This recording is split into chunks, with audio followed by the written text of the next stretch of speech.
Okay, we're going to begin the second plague, but I wanted to put this up here. The first plague reveals a distinction, a profound distinction between divine provision and human dependence. So the people, they looked at the Nile as a life-giving source of creation, the God that represents the Niles and all that. And it showed a real distinction between divine provision, that God rules and provides for us. It invites us to consider the source of our trust. Do we depend on resources, systems, or institutions? Or do we depend on the things or do we depend on God who governs all things? And that's really what all of these plagues are challenging us. Do we continue with the systems and well, we say systems, they say gods, that or are we going to rely on God? And so that's what we are going to do. So that was just the Nile of blood. Second is the frogs that covered the land. So that's the plague that we're going to look at tonight. Now, this plague, to the Egyptians, frogs were not a symbol of judgment. Frogs were a source and symbol of blessing. That's because they had a god. Hecate was a goddess of fertility, childbirth, and life emergence. And this is, of course, this is a drawing. This is what she looked like. She had a frog's head in this body. She was depicted as a frog, or woman with the head of a frog, and that's the meaning of her name, is the frog, whatever. And so she was, the Egyptians believed that she breathed life into newborns, ensuring the continuation of families and society, and it was real. So this god would have been pretty prominent in not out in public, and guys. You know, this was back when women had babies and guys were off somewhere else, and they'd come back and, ate. And so they would paint, or if they could afford the objects, they would have these in their birthing rooms or in their bathrooms or on mirrors and stuff, just to remind the women of this goddess who is with the head of a frog, and that she would be with them. And many of the more well-to-do women would have, they didn't give birth like we do, laying in a bed. They would squat down over a thing, and they would have two, I'm not going to demonstrate it. It's short. Okay, they'd have two pedestals with this goddess on there. And when it got real time, and they would put their hands on it, and it would, give them courage, and they believed it would help and all this, and they would have their babies. So that's the attack that God is going to do on this goddess. Okay, and it was pretty rough. So the plague of frogs begins this way in Exodus 8:1. Then the Lord said to Moses, "Go into Pharaoh and say to him, 'Thus says the Lord, let my people go that they may serve me.'" So he asks that essentially every single time. Let my people go. But if you refuse to let them go, behold, I will plague all your country with frogs. Now, one thing I want to say is in the natural way that some people want to kind of take God out of it, the natural way they would say, well, the Nile got contaminated, and they'd say, well, it's the red algae from upstream kind of came down, and that's not it. But that drove all the animals that couldn't get out of the water. So that's where the frogs came from. But you find out that that's not where the frogs came from. They didn't come because the Nile. The first plague was a short plague, about 7 days long.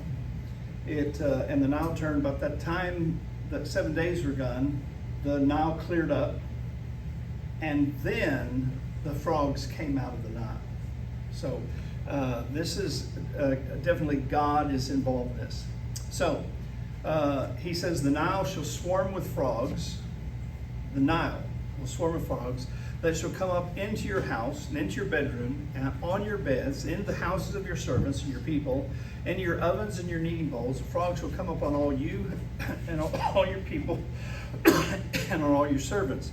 So, they're going to come to your house, bedroom, on your beds, in the houses of your servants and people, on their bedrooms and in their beds, into your ovens, your kneading bowls.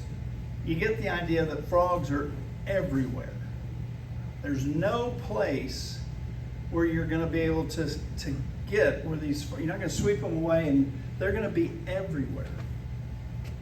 So the Lord said to Moses, say to Aaron, so he's still using Aaron at this point, stretch out your hand with your staff over the rivers, over the canals, and over the pools, and make frogs come up on the land of Egypt. So Aaron stretched out his hand over the waters of Egypt, and the frogs came up and covered the land of Egypt.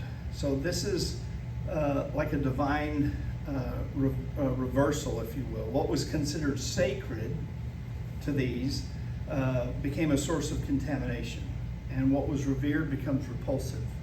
So Aaron goes out, takes his staff, and puts it over the water, and frogs. Can you imagine what that'd be like?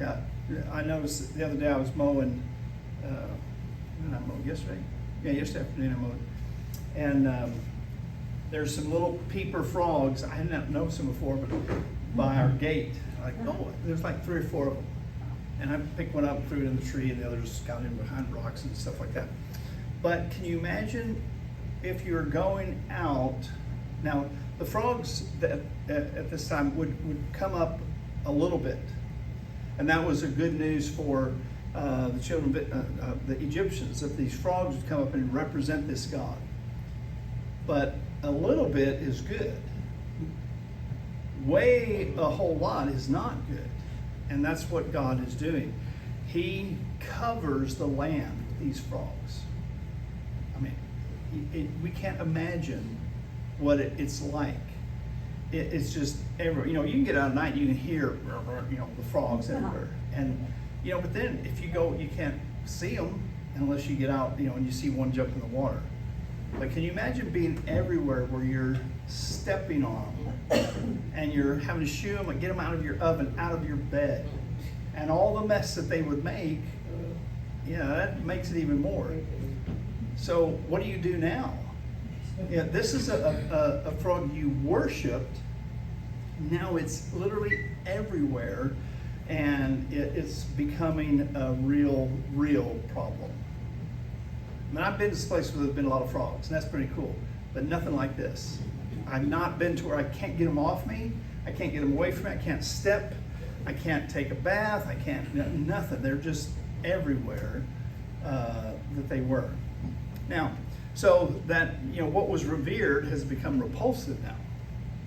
And this is what God is doing in every occasion. He is getting the people's minds away from their imaginary,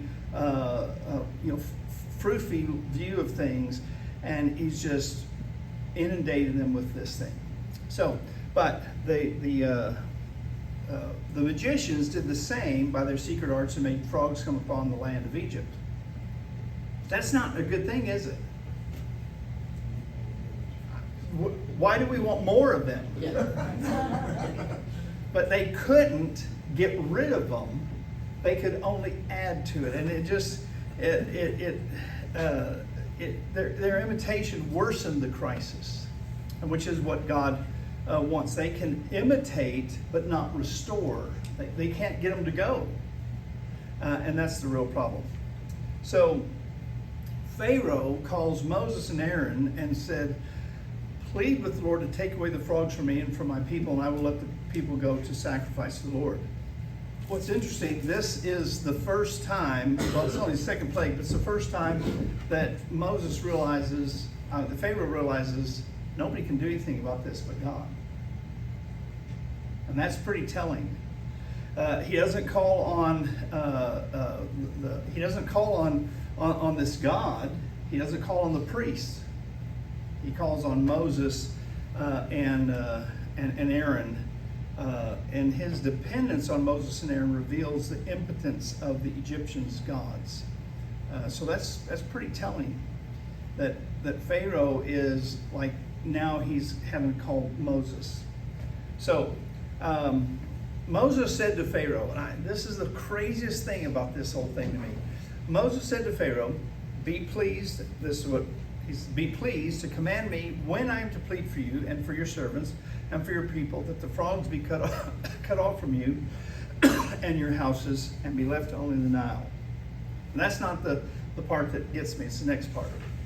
But Moses says, name the time and the date. Now, if you're inundated with frogs, what are you going to say? Yeah, how about 10 minutes ago? Pharaoh says tomorrow. And that's crazy. I don't know why he would say tomorrow, unless he's thinking maybe between now and tomorrow they'll all go away on their own, or the Egyptian, my priest will find something. But he says tomorrow, and that's just the craziest thing to me. He says tomorrow. Let's let it go for a whole other day. So Moses said, "Be it as you say, so that you may know that there is no one like the Lord our God. The frogs shall go away from you and your houses and your servants and your people. They will be left only in the Nile." Now there's a little catch to that. You know what it is? They'll be dead. Only the live ones are going to be in the Nile. All the others are going to die where they are. So Moses and Aaron went out from Pharaoh, and Moses cried out to the Lord about the frogs. As he had agreed with Pharaoh, the Lord did according to the word of the Lord. So there's God's demonstration of mercy. I'll listen to you, and all the frogs will die. And the Lord did according to the word of Moses. The frogs died out in the houses, the courtyards, and the fields, and they gathered them together in heaps, and the land stank. So God shows some mercy, but he also leaves them a reminder. He doesn't just send them all back to the Nile. He just kills them. And what does that do when? What do the people think? Remember, they thought these frogs were this goddess until they were so much, and then God just kills them. Their God died. Yeah, their God died. This is a God. This is a God that's not in control. This is a God that can't stand under God. Yeah, the Israelite God is more powerful than my God. And so, what's interesting, this one, this God is erased. Now, not all the gods are erased. This God is erased from Egypt. In the next 20 years, when the son of the second son of the Pharaoh at this time becomes Pharaoh, and he erases, he gets rid of all gods except one. He tries to imitate God, but this God, after that, doesn't ever come back. This God is dead. Now they have some other gods that are similar to that over time, but here's the problem: when Pharaoh saw that there was a respite, he hardened his heart and would not listen to them as the Lord had said. Now we talked a little bit about he hardened his heart, and I went through and found all these places. So in 7:3, I, the Lord, will harden Pharaoh's heart. In 7:13, Pharaoh's heart was hardened. That was in the beginning, before the first plague. In the first plague, Pharaoh hardened his heart. Then the first plague, that was before the Nile turned to blood. And then in 7:22, Pharaoh's heart remained hardened. That was the plague of the blood. Then in this one, 8:15, Pharaoh, hardened his heart. Then 8:18, Pharaoh's heart was hardened in the gnats. 8:32, the heart of Pharaoh was hardened. That's the livestock. Pharaoh hardened his heart this time also. That was the flies before that. 9:12, but the Lord hardened the heart of Pharaoh. 9:34, Pharaoh hardened his heart, the hail. 9:35, the heart of Pharaoh was hardened. 10:1, the Lord hardened his heart. And 10:30, but the Lord hardened Pharaoh's heart. So we talked a little bit about that. Who hardened Pharaoh's heart? Well, it was God, but it wasn't God against Pharaoh's will, because there was a couple of places where Pharaoh hardened his heart. So it was just God's actions resulted in Pharaoh's heart being hardened. That's why it says God did it. So it wasn't as if God took him and said, I'm going to harden your heart. You don't have a choice anymore. That wasn't it. God hardened his heart. But Pharaoh had said, I'll let you go. Then when there was a respite, he hardened his heart and would not let him go. So he's a liar as well. Now, that's basic plague right there. Just it's pretty simple, but it's hard to imagine because we have such we're in a clean room, but to think of what it would be like to just I don't know. You ever been anywhere where I've been some places where not frogs, but some other critters have been there. Like I remember when we moved in our house in Gilmer, Texas. In Boyd, Texas, there was ticks. It had a little small back porch. It was only, I don't know, about 10 feet long and 4 feet wide, and it was just black. It was ticks. Like, oh man. So we sprayed. Burned it out of the house. and you're talking about the physical manifestation of having all those frogs. But psychologically sleep deprived. They can't go to sleep. There's frogs in the bed. Yeah. And then it says in your kneading boards and in your ovens. So they're food deprived. They're not eating. They're not sleeping. And it's proven through science. Sleep deprived and food deprived people get really, really hangry. Yeah. And so I think psychosocially, from the aspects of the Egyptians, is they were probably yelling, "Listen to whoever is asking whatever, and get this taken care of, Pharaoh." Yeah. And the first plague lasted a week. This plague lasted probably 4 to 6 weeks. Oh, right. Yeah. It's just, and then Pharaoh says tomorrow. That is what just strikes me as funny, is weird. It's like, what are you? Well, he was probably sleep deprived and food deprived. He wasn't thinking straight. It's like, yeah, take care of it tomorrow. I gotta go take a nap. So John, why do you say 4 to 6 weeks? Well, because that's a good question. Because these plagues are on the time frame of their year. God cycles. It's estimated that they last about 10 months. They're not. It's not just like one day we have blood, clean it up. Next day we're going to have frogs. Clean it up. Next day we're going to have lice. Clean it up. Next day we're going to have. It lasted about 10 months. Now, there's nothing in Scripture that says that. That's just what several things I've read that's probably right. And two is, my interpretation of the study that I've done with this is there's only 1 or 2 of the 10 that didn't affect the Israelites, where they were spared with the flies. The Israelites are living this nightmare also. Yeah. That's why I say, and why? Who's making you effective? Yeah, we talked about that. And Egypt. Yeah, we talked about last week because the Israelites, they had been there for a couple hundred years, and they had adopted. They kept God, but they adopted some of the others. So God is making a distinction between Him and all these others. He has to do that with the Israelites as well. It's the next plague that the gnats that He separates. Or no, it's the flies. Okay, it's fine. Okay, so next one, they're so the next flies they separate, and then there's another one. I can't remember which it is. So I'll come to it, but it's the hail. Mm-hmm. That the word goes out. If you believe this hail's coming, you get your stuff in. So some of the Egyptians brought their animals in. Some of the Egyptians brought their servants in. Some left them out. So now but all of them from flies, the fourth one on, did not affect Israel directly, because you find when the animals got can't remember what the animals got slaughtered in one, And then they had animals again. Where'd they get the animals from? Probably took it from the Israelites. Yeah, we'll get to that one. But Pharaoh, he hardens his heart. God hardens his heart. It's just the natural way it's going. So what do we do with this?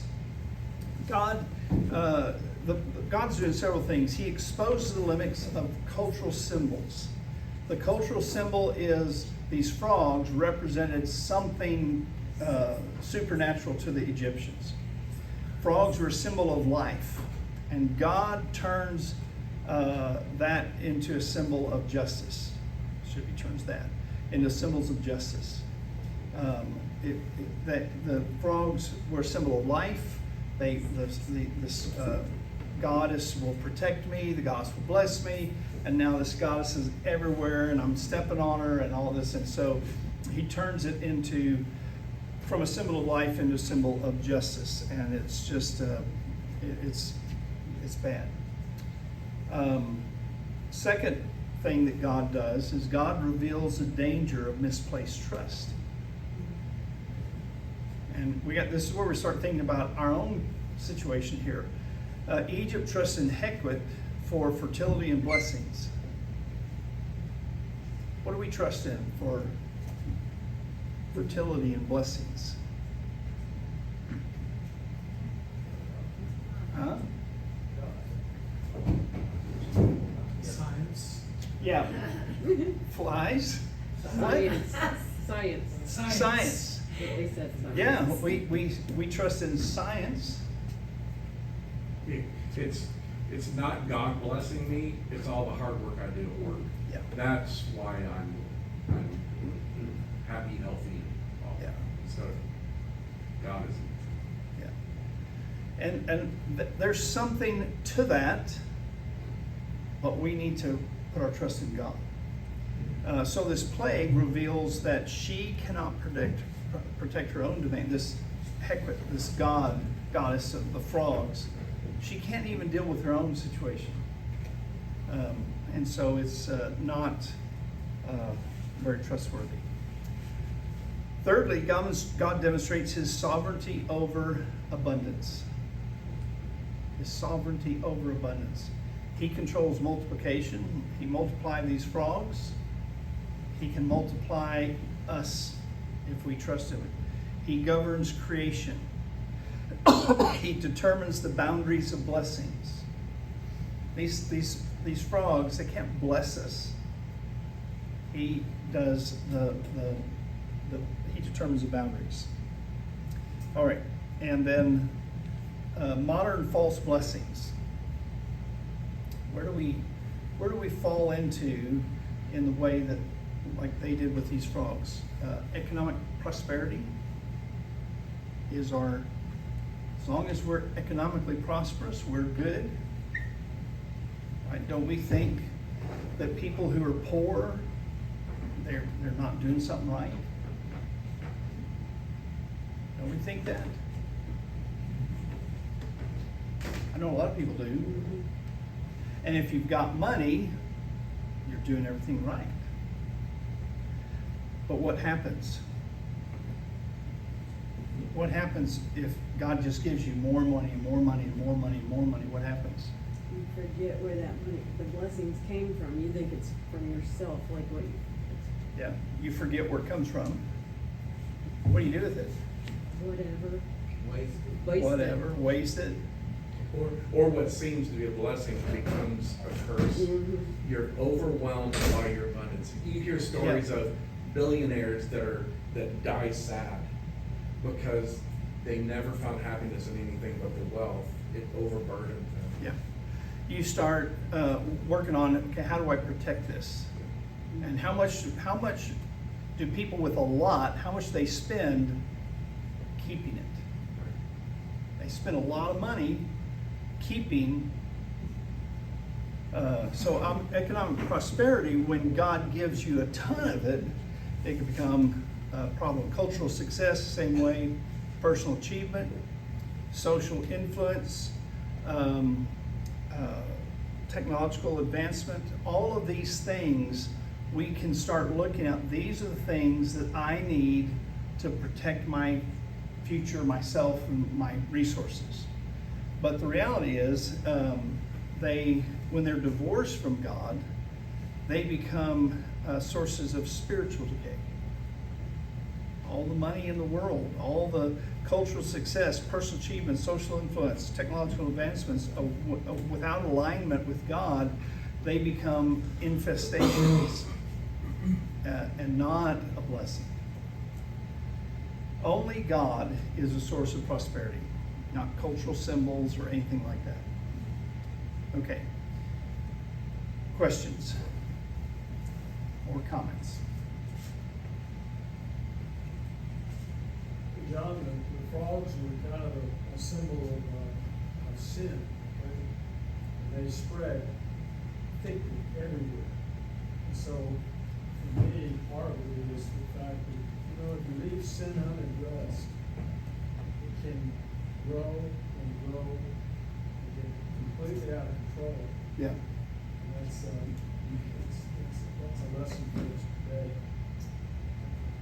Yeah, they didn't see it when they first saw it. Oh, this is God. Oh, it was way too much. Yeah.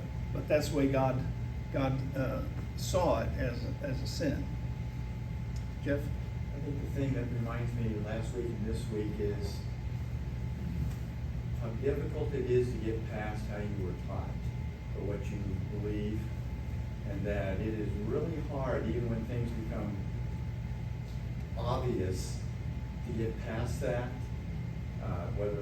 And I'm thinking in our own world here, whether it's where we are as brothers and sisters and how we look at things and how we look at the Bible and the filters we have, but as well as those that are around us, our Muslim friends, our Hindu friends, and other people. It's really hard to get past where you were. Really, really hard. I mean, it seems like the Pharaoh should have seen these things, but we probably do the same sort of things if we were in that sort of culture, unless we were open and looking. Yeah. Or Even like Jeff, even the Israelites, man, they had been You're immersed right. in this, Good point. So all of a sudden, this is a whole new turning the table yeah. for Yeah, them. and I think that's why God said to Moses, here's what I want you to tell Pharaoh. Let my people go, then in there, so that they will worship me. I think he's talking to two groups of people here. Pharaoh, stop taking advantage of my people. I've heard their cries. But Israel, you need to concentrate on me. Yeah. Stop integrating into society that is corrupt, and you need to focus in on me.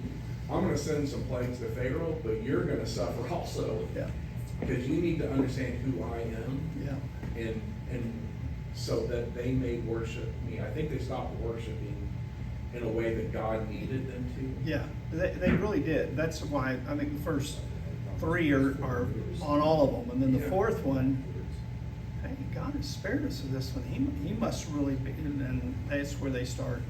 Now, and the reason he does that is because they had a little bit of God, and now they're devoted to him fully. Yeah. Sort of. That redemption story, though, that restoration is a theme that's carried right up to today. Yeah. And God is working on us, trying to keep us Always. understanding. Because even the children of Israel, they crossed the Red Sea and they didn't make it. And I think one of the interesting points, for the first time, you see Pharaoh say, hey, ask God to stop. And as soon as God stops, Pharaoh forgets who's in charge. And we do that. Exactly. Yeah. We forget God blesses us, and then we kind of forget, oh, that was God blessing us. Yeah, It's kind of interesting to me, you brought it out tonight, that I hadn't really thought about, or at least you insinuated this. It's interesting that in this particular plague, he asked his magicians to go duplicate what was done when they're already saturated with these frogs.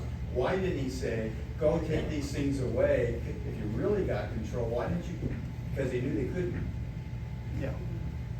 Or maybe they went out there and God's like, whatever, I don't care what y'all are gonna do, they're coming. They're gonna just keep on coming. Maybe they tried. Yeah. Maybe they tried.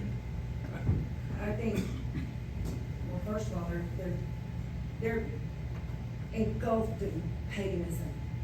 It's just saturated in this God, that God, this God, that God, and they believe heavily in all the Yeah. gods. And this was the point of even Pharaoh believed in his God, in the Egyptian gods. But he's thinking, here's their God, here's our gods, here's the gods, all the gods. They still don't get it. But in the very beginning, before he sent the first plague, he said, I will, harden his heart, because he's got a plan, and he's got to let them know. And it says in the beginning, because they will, and he says, the Egyptians will know that I am the Lord. Yeah. And then that's when he shows them that ultimately in the end of all of this, he was the one in control. I think that what you said, Dave, is it completely. We start to being wrapped up in these things, and it's like, well, this is good too, and that is good too.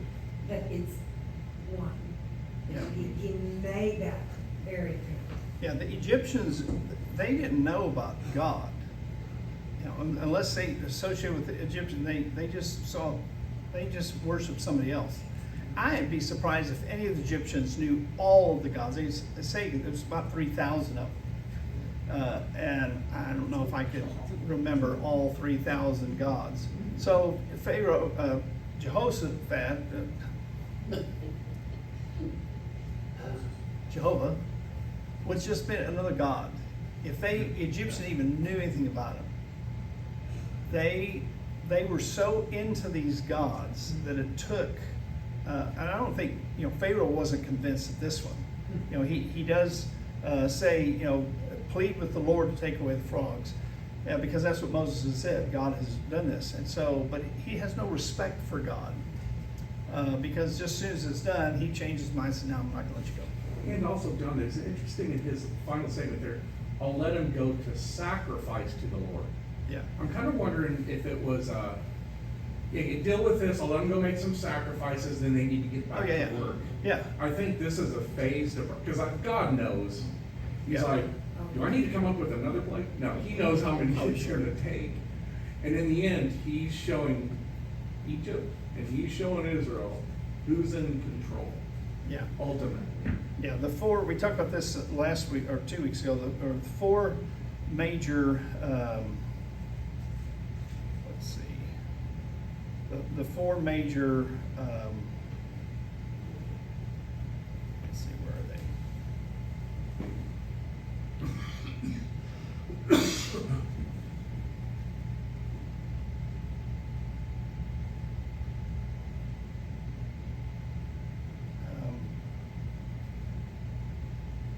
Where are they?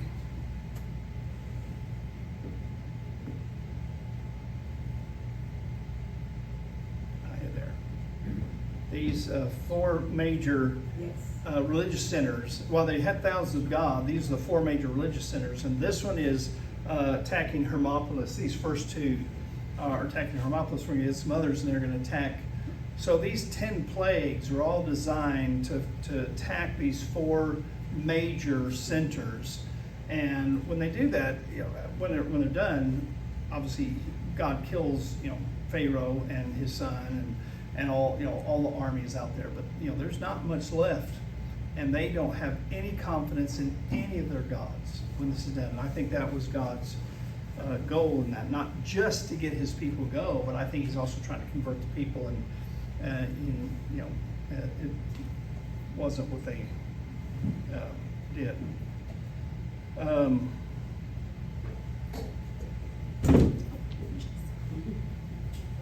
Hey, John, one other thought about Pharaoh. This procrastination that he went through. I think the source of that, even for us today, is oftentimes pride. Yeah. Pride will cause that procrastination.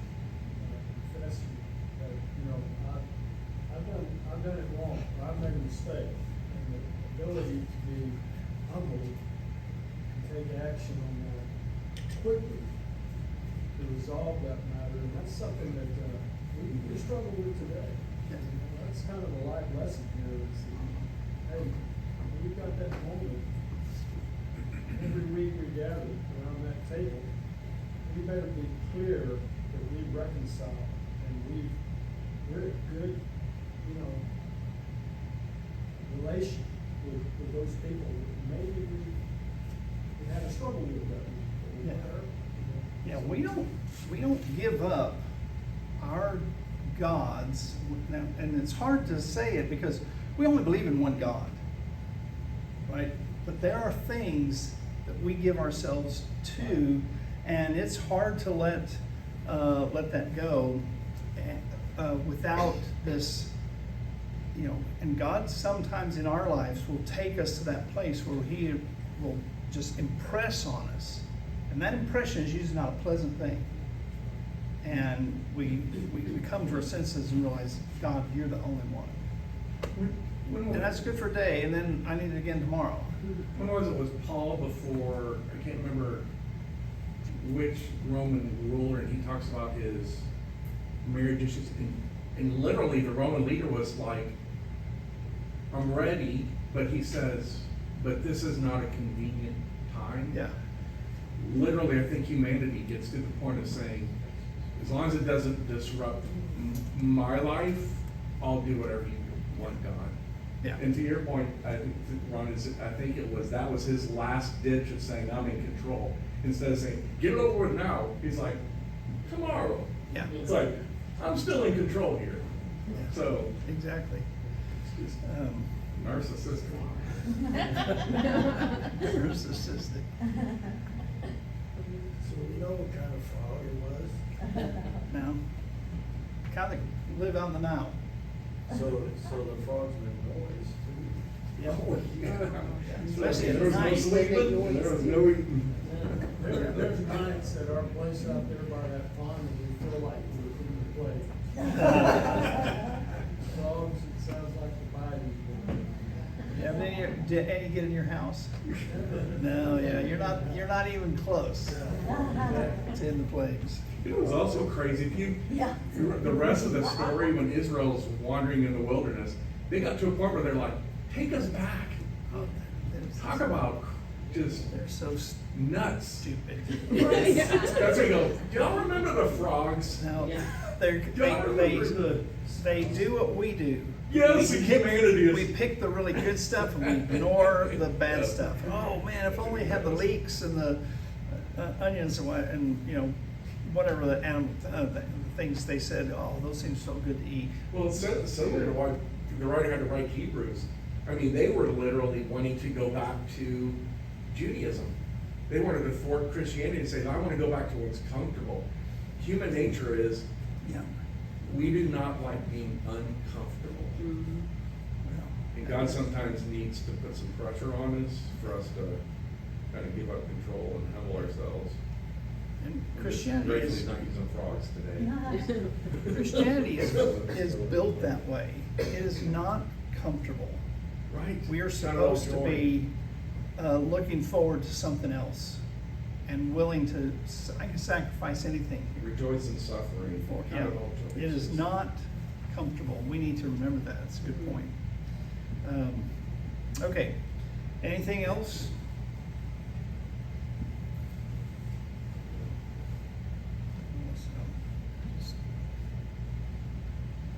I was asleep. He said tomorrow. All right, so next week we're gonna look at the lice. So get, Yeah. my head's already itching.